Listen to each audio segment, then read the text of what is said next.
रश्मि और अमर लॉकडाउन के चलते डेटिंग ऐप पर मिलते हैं।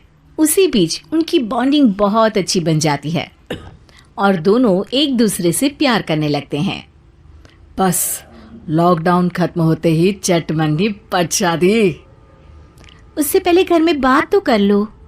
अरे माँ पापा कभी मना नहीं करेंगे। अमर की बात सुन रश्मि खुश हो जाती है। ऐसे ही दिन बीतते हैं और देखते ही देखते लॉकडाउन खुल जाता है, जिसके अगले ही दिन अमर अपने परिवार के साथ रिश्ता लेकर रश्मि के घर पहुंच जाता है। अभी लॉकडाउन खुला ही है और कोरोना तो खत्म भी नहीं हुआ, इसलिए ज्यादा कुछ ना करके अगले कुछ दिनों में छोटे फंक्शन के साथ शादी कर लेते हैं। अमर के पापा की बात पर सब सहमत हो जाते हैं। कुछ दिन बाद दोनों की शादी हो जाती है और रश्मि अपने ससुराल पहुंच जाती है।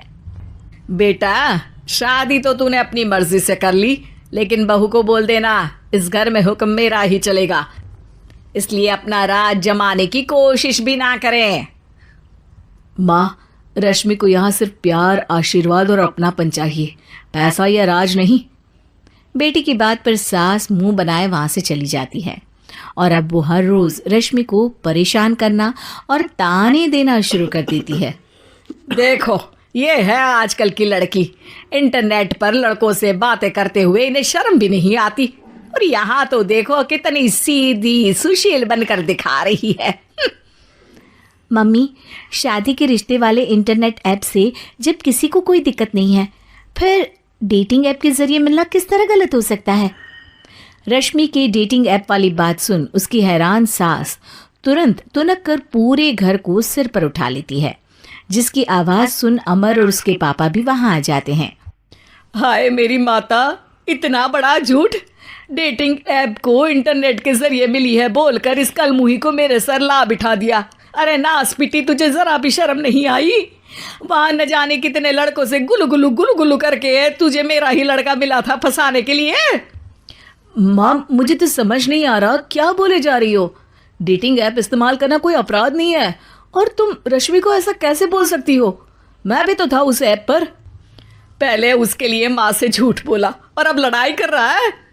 सास और अमर की बात सुनकर रश्मि हैरान खड़ी रहती है। अमर, तुमने घर में झूठ क्यों बोला? ये सब देख रही हो ना, इसी की वजह से झूठ बोलना पड़ा।